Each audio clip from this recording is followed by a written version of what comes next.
مولانا محمود مدنی نے پردھان منتری مودی کے وندے ماترم کے بیان کو لے کر سخت مذمت کی ہے۔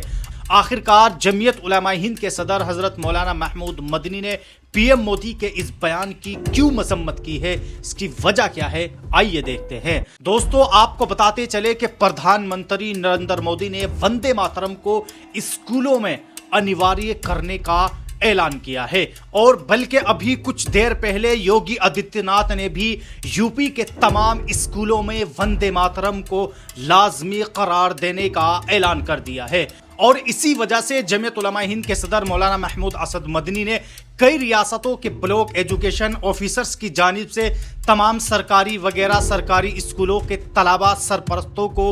وندے ماترم گانے اور اس کی ویڈیو ریکارڈنگ کی ہدایت دیے جانے کو آئین ہند کے تحت حاصل مذہبی آزادی کی صریح خلاف ورزی قرار دیا ہے اور اسے خطرناک نذیر بتایا ہے۔ مولانا محمود مدنی نے اس سلسلے میں وزیر اعظم نریندر مودی کے حالیہ بیان پر، جس میں انہوں نے وندے ماترم کے بعد اشعار کو ختم کیے جانے کو تقسیم ہند سے جوڑنے کی کوشش کی ہے، اور اسی وجہ سے اس بیان کو گمراہ کن اور خلاف حقیقت بتایا ہے۔ مولانا محمود مدنی نے کہا ہے کہ یہ نظم مکمل طور پر شرکیہ عقائد و نظریات پر مبنی ہے، بالخصوص اس کے باقی 4 اشعار میں وطن کو درگا ماتا سے تشبیہ دے کر اس کی عبادت کے الفاظ استعمال کیے گئے ہیں، جو کسی بھی مسلمان ایمان و عقیدے کے خلاف ہے۔ ہندوستان کا آئین ہر شہری کو مذہبی آزادی دفعہ 25 اور اظہار رائے کی آزادی کی دفعہ 19 فراہم کرتا ہے۔ ان دفعات کے تحت کسی بھی شہری کو اس کے مذہبی عقیدے یا ضمیر کے خلاف کسی نعرے،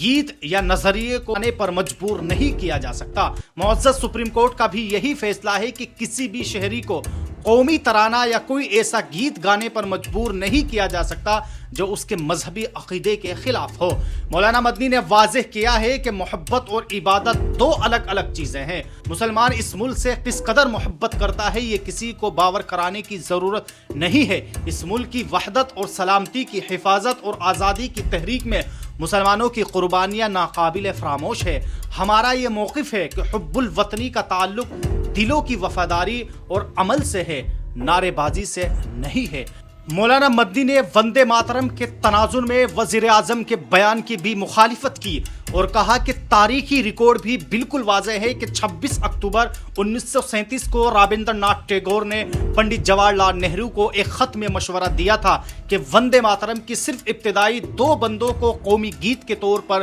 قبول کیا جائے، کیونکہ بقیہ اشعار تو توحید پرست مذاہب کے عقائد سے خلاف ہے۔ یہی بنیاد تھی جس پر کانگریس ورکنگ کمیٹی نے 29 اکتوبر 1937 عیسوی کو فیصلہ کیا کہ صرف 2 بندوں کو قومی گیت کے طور پر منظور کیا جائے۔ اس لیے آج ٹیگور کے نام کا غلط استعمال کر کے جبراً اس نظم کو مسلط کرنے یا اس کے مکمل گانے کی بات کرنا نہ صرف تاریخی حقائق کے خلاف ہے بلکہ ملک کی وحدت کے تصور کی توہین ہے، گروجی ٹیگور کی بھی تحقیر ہے۔ یہ بھی قابل افسوس ہے کہ وزیر اعظم نے اس عمل کو تقسیم ہند سے جوڑا ہے، جبکہ رابندر ناتھ ٹیگور کا مشورہ قومی وحدت کے لیے تھا۔ مولانا مدنی نے زور دیا ہے کہ وندے ماترم سے متعلق بحث دراصل مذہبی عقائد کے احترام اور آئینی آزادی کے دائرے میں ہونی چاہیے، نہ کہ سیاسی الزام تراشی کے انداز میں۔ جمعیت علماء ہند نے وزیر اعظم اور تمام قومی رہنماؤں سے اپیل کرتی ہے کہ وہ ایسے حساس مذہبی و تاریخی معاملات کو